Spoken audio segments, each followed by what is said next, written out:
Hi guys, welcome to my YouTube.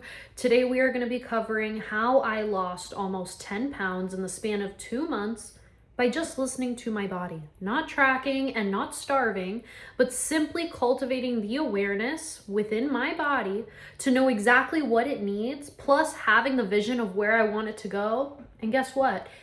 It happened like that. So today I'm going to be breaking down exactly how I did it and how you can do it too to cultivate the best relationship with your body while also getting to your goals. About 3 months ago, I had stopped tracking my food. I was tracking my food for literally like 2 years of my life. And what I noticed as I started to grow in my awareness, in my spirituality, and just within my own self, that by tracking my food, I am admitting to myself that I don't trust myself to get to where I want to be. And I was always telling myself, eventually once I get to my goal, then I just won't track anymore because I'll know when to maintain it. But I looked in the mirror and I said, will I ever be at my goal? Or will I constantly want more bigger glutes? Will I constantly want a leaner physique? The cycle of wanting your body to look a specific way will never end if you are so attached to an outcome. If you've never tracked calories before, I'm about to give you some advice, but if you have tracked calories before, understand that if you're telling yourself that you're eventually going to stop once you get to X goal, it is a lie. Because once you get to that goal, you will want a bigger goal and you will convince yourself that you need to track your calories meticulously in order to get there. Now, I'm not talking to my bodybuilders. I'm talking to my girlies who literally are in the gym just wanting to achieve their best physique. And what I noticed when I was tracking my calories was it was helpful, but let's say I had 1,600 calories in my tracker. I would go through my day and I'd get to like maybe 1,450, right? I would have 150 calories left for the day. And even if I wasn't hungry, I was in the kitchen cramming food down my throat, waking up bloated, waking up even farther from my goals because I would end up going over a little bit and then just telling myself it was fine. So it was almost like this mental F where I was going against what my body was telling me it needed and what it wanted. And I was just following logic, which again, if you've never tracked calories before, I'm about to get to you. It was taking logic, but to an extreme. Like I was using logic to an extreme and not actually developing the relationship with my body that my future vision had. So I was separating my goal from the vision. Now, if you've never tracked calories, if you are severely overweight or severely underweight and you have never tracked calories and are trying to get to a goal, I suggest that you do it for at least a few months. Because what tracking your calories does is it gives you a basic understanding of what you already eat. So it allows you to understand how much protein things have, how much fat things have, how much carbs things have, how many calories you're actually eating versus how many calories your body needs in order to at least stay at maintenance. And I go over calories and macros in my course. If you haven't checked it out already, the link is down below. If you have been tracking calories for a while and you're trying to look for something greater, you're trying to get to your goal even faster, I highly recommend you continue to watch this video because there's nothing that is going to beat you having a relationship with your body and knowing exactly what your body needs in order to get to where you want to be. First things first is you need to set a vision. For the longest time, I was just setting goals, but when I would get to those goals, then I would just want more, and it was taking away from an actual vision. So there's a difference between having a goal and having a vision. A lot of times you have a goal, right? For example, mine was 125 by the end of July. But what does that actually look like in my imagination? If I don't create a picture, a feeling, and a substance for my brain to actually hold on to when it comes to an entire vision, then a goal means nothing, and I'm actually going to be fighting myself mentally to get to the goal instead of flowing towards the vision that my body and my mind have created. I wrote down my goal. I actually set it on camera on my Instagram, and I said I want to get to 125 by the end of July. So I said it out loud, but then I went to my journal and I wrote down a vivid vision of what that would look like.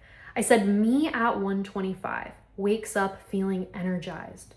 She doesn't have to track her calories. She feels amazing when she goes to the gym. She gets stronger every time. She looks in the mirror. She's tan. She has abs. She sees striations in her quads. I got incredibly descriptive on my vision because at the end of the day, it's not the body that you want. You don't want to be 125 pounds. You want to feel what it would be like to be at 125 pounds. You want to feel the confidence, you want to feel the energy, you want to feel what it's like to be in that body. So once you cultivate the feeling of what it is that you want, your body now fully understands it in its language. But by just tracking your calories and saying you want to be at a specific weight, your body does not understand that language. Only your brain does.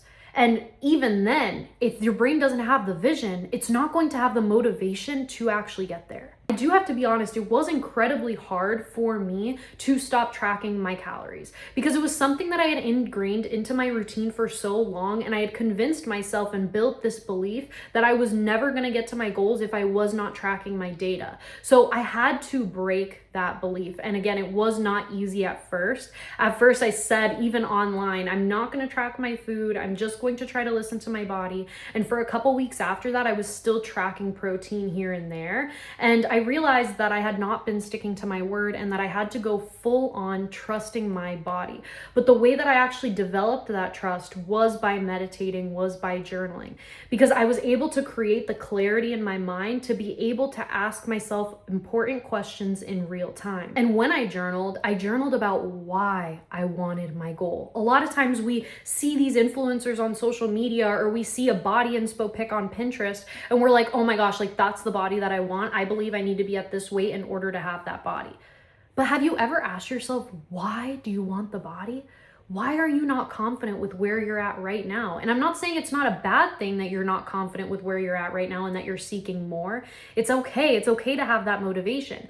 But ultimately, why? Is it because you want the confidence in order to be able to attract a partner? Is it because you want the confidence to be able to public speak and to be able to present presentations with full confidence in yourself at work or wherever it may be? Is it coming from a trauma wound? Is it because when you were a child, you were picked on and now you want to prove to your haters that you are actually able to be that girl? When you figure out your why, it makes it that much easier to listen to your body and get to your goal. Because when we just put a pressure on ourselves to achieve a number on a scale and don't actually understand the emotional why as to why we even want it in the first place, then we aren't going to be able to stay consistent. We aren't going to be able to have the clarity of what it is that we actually want. And more importantly, in the process of getting there, we're able to not only just focus on the body, but focus on our emotions as well. Focus on cultivating that confidence within first and during our journey to getting to our ideal body. For example, for me, I had never really been truly lean, and I had a binging disorder when I was younger. And so I have always been kind of chunky. And then I went through this extreme when I was like around 16 to 18, where I was overworking myself all the time and I got incredibly skinny, but with no muscle. And so the fact that I've seen both extremes of unhealthy body types, I truly wanted to just achieve my happiest, healthiest, and for me, leanest that I've ever been, because I knew that it would give me that confidence and it would heal those old parts of myself that struggled so badly. So ultimately, I didn't even just want the body. I just wanted the healthiest relationship with food and to feel my most energized and healthiest. And once I figured that out, it took the power away from just looking at a number on a scale, and it gave the power back to me. I understood, wow, I'm doing this for a greater purpose. I'm doing this for my highest self. I'm doing this for all the old versions of myself. And that gave me so much empowerment. And not only that, but it gave me trust in the vision that I was going to get there. So once I meditated, once I journaled and created the mental clarity, which I go in depth on mental clarity in the 5-day mini course. If you haven't joined already, again, I'll leave it in the description. You know, when you're in the kitchen and you're like rushing through things and you're cooking and all that, and you're thinking about your mom or what happened earlier this week or that coworker who said that one thing, and your mind is everywhere. What the meditation and the journaling does is it allows you to kind of develop a clarity where it's quiet up there. So while you're cooking, while you're doing things, you're actually able to have complete clarity and ask yourself the right questions. So once I developed this mental clarity, I was able to ask myself the right questions whenever I was triggered to think about food. So for example, I'd be sitting on the couch, it had been a while since I've eaten, and I would all of a sudden think about just standing up and going to the fridge. And normally before I started the meditation and the journaling before I developed the mental clarity, I would just get up, go to the fridge, pick the first thing that I saw, throw it in my my mouth, continue on my day. But once I developed the mental clarity to actually be able to listen to what my body was saying, what happened was I would go to the kitchen, I would grab the thing, and I would catch myself. And I would be like, okay, Veronica, am I about to eat this because I'm bored? Yes, no. You will know. If your intuition is in check, you will know the answer. But depending on the answer, I would then ask another question. Is what I'm about to eat right now truly going to benefit me in this moment? Or am I doing it for dopamine? And then I would know. If I genuinely was not hungry and my body did not want the food, I would reach for my water. And once I drank a little bit of water, then I would notice that that hunger would go away, and what I really needed was water. I did not need food. And then I would be like, oh, okay, so I'm good. And I would go about my day and I would do other things until I actually got a hunger cue. So the way that you differentiate a hunger cue versus just eating just to eat is by stopping and asking yourself that question every single time you are about to eat. Another question that I would ask myself is, am I eating right now because my body needs the fuel? Or am I eating right now simply because it's time to eat? Coming from a bodybuilding lifestyle, you'll understand this, but there are specific times where I would eat. So I would eat like right at 8:30, then I would have a snack right around 11, then around 12:30 I would eat my lunch, and then 6 o'clock on the dot was dinner. But based on which cycle I was in, whether I was ovulating, whether I was menstruating, my hunger for my body and what my body truly needed were completely different. So there's times in a woman's cycle where you are going to eat more and other times where you are going to eat less. But society has convinced you that this inconsistency relationship with food is a negative thing. It's not. If you truly listen to your body and what it needs in the moment, you will understand how it correlates with your cycle. And for me, when I'm on my period, I naturally want to eat more, and I allow myself to do so if I ask myself the questions, practice the stillness, and if it aligns. And then when I'm ovulating, I naturally just don't really have that much hunger. So I might go through the morning all the way until like 5, and then I'll eat a hearty, healthy dinner. And this is just the practice and the skill that I've developed. But again, this does not start until you have cultivated the inner awareness to be able to get in tune with your body and ask yourself the right questions. As a girl coming from an eating disorder, I understand that I was not able to build that awareness at that time. If I would have been talking to me at that time, I would not have been able to build the awareness to ask myself the right questions and answer them honestly, because I wasn't in the right mental state to even have awareness over my eating disorder. So I had to journal about that eating disorder. I had to heal from it. I had to understand what emotions were causing me to want to reach for food or neglect it. And once I came to the conclusion of those emotions and why those practices even started to begin with, I healed from them slowly but surely by continuing to practice stillness, continuing to practice things that allowed me to be more aware, to then listen to my body, ask the questions, and answer them honestly. I tackled movement in this exact same way. I have had the gym ingrained in my routine for so long that it honestly just comes second nature to me, but I started to develop that practice as well. Because before, I was working out 5 times a week, completely burning myself out even when it was unnecessary, simply because I thought that that's what I had to do in order to get to my body. But again, that creates a distance between you and your body. You're essentially telling your body that you don't trust it. So even when I was in bed on my period, really wanting the rest, I would get up and go to the gym. Granted, that was the era that I needed to develop the discipline, but I had to come to the conclusion that I already am a disciplined person. I identify with being disciplined, and therefore trusting my body to be able to do its natural functions and to actually listen to what it needs is eventually going to yield me better results than just consistently trying to be disciplined when I already was.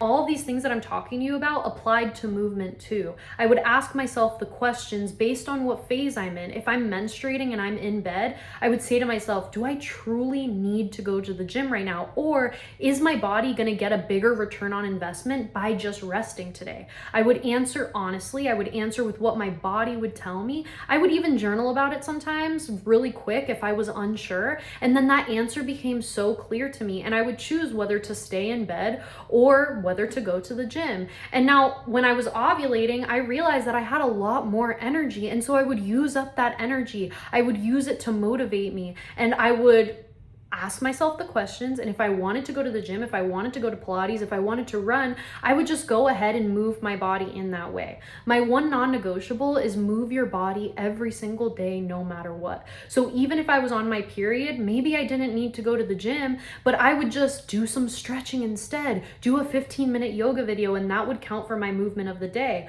Whereas when I was ovulating, or when I am ovulating, I ask myself, what do I want today? It doesn't always just have to be the gym, but let me explore other options to be able to move my body. If I'm genuinely not feeling like lifting something heavy today, let me book a Pilates class. If I genuinely don't feel like lifting anything, let me do some yoga, let me go on a run. And so after exploring all these different activities for movement, I started to separate my brain from just I need to go to the gym in order to get to my ideal body. I broke that belief and I said, I don't need to go to the gym to get my ideal body, because there's girls out there that have my ideal body that don't go to the gym 5 times a week, or don't only go to the gym. They're also out doing yoga, they're doing Pilates, they're taking dance classes. So why can't I already embody that? Speaking on that, I wanted to touch on comparison, because comparison is a very big thing nowadays, but what you don't understand is there will never come a point where you don't compare yourself. It is innate human nature to see somebody else and analyze the differences between yourself and them. But when comparison becomes healthy is when it turns into admiration. So instead of comparing myself to women online and seeing their body, I remember that I would instantly get like a negative emotion of jealousy or envy. And instead of running from that emotion and just scrolling to the next post, I would stay on that post and I would say, where is this emotion coming from? What does she have that I admire and that I want to achieve? And so how can I, again, use my vision to visualize what she has in my world? What does that look like for me? And once I changed that comparison to admiration and realized that if somebody else has it, that I can achieve it too, it may look a little bit different, but I can embody it the same way with the same amount of confidence if I simply view it from a positive vibrational state and not from a place of self-deprecation. I wanted to touch on comparison real quick because I know that it's a big thing, but you can use it to your freaking advantage. So we've touched on food a little bit, we've touched on movement, and now I want to go in depth on food again because I haven't been super clear about exactly what it is that I do. So that being said, I only have whole foods in my kitchen.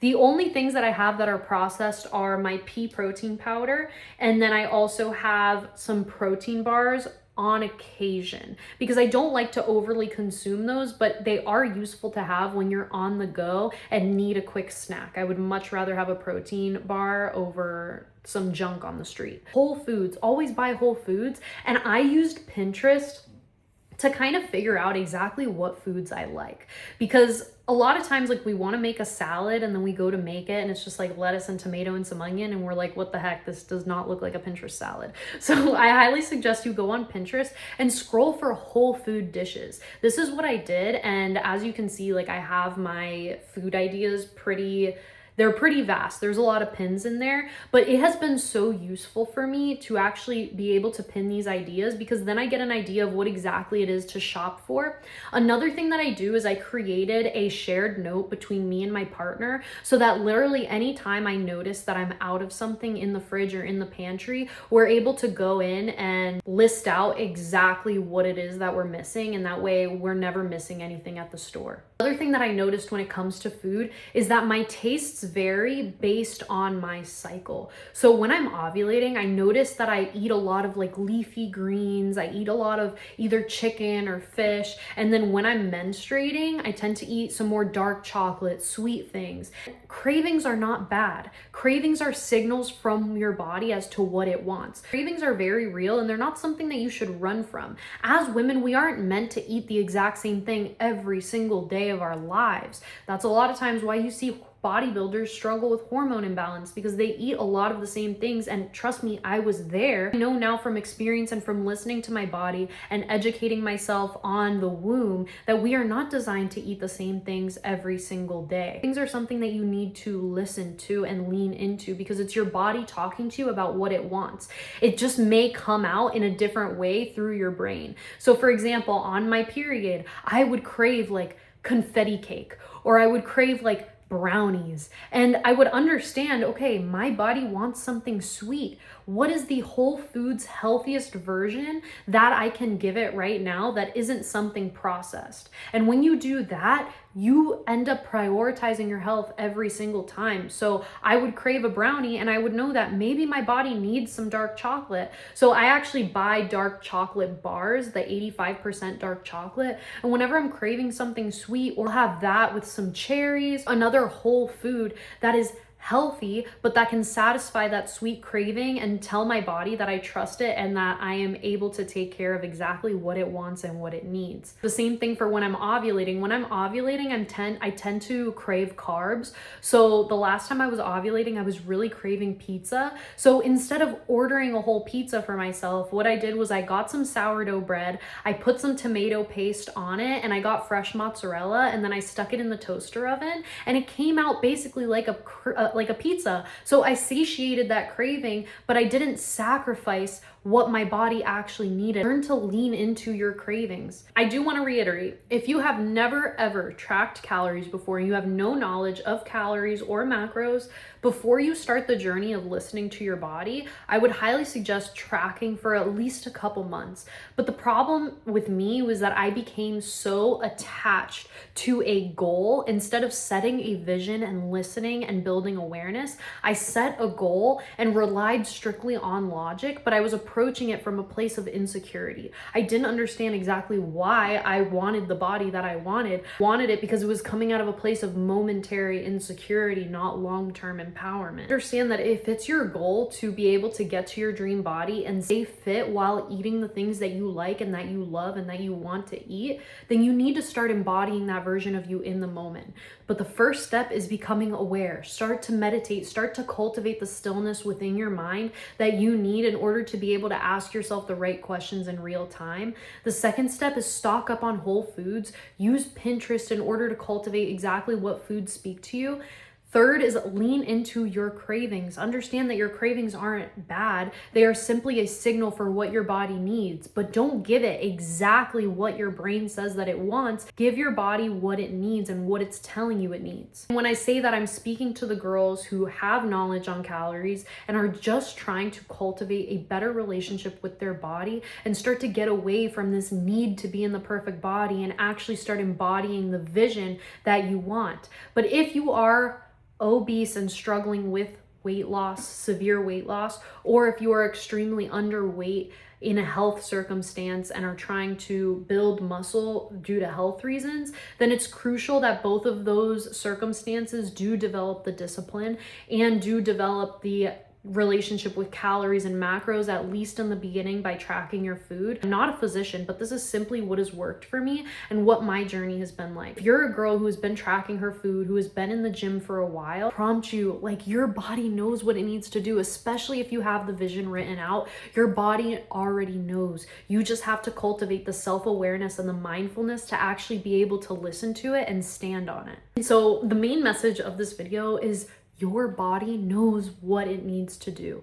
You just have to give it the right vision and the mental clarity to be able to ask the questions. And that is how you build an ultimate relationship with your body, to where you can listen to it and understand exactly what it needs in order to get to your goals. Go way into depth on this in my 5-day mini course that I created for you guys based in identity work. So we are going to be uprooting your identity from the ground up, understanding your goals, building the vision. And if you want more info on nutrition, nutrition or your own personalized plan, then go ahead and click the link down below, complete the 5-day mini course, and then go ahead and book your call with me to see if we would be a good fit to work together, because I would love to freaking help you embody the woman on your vision board. But that being said, I love you guys so freaking much, and I hope you have an amazing day. Show this video some love, comment, like, leave a little bit if it helped you. But yeah, love you. Bye. Mwah.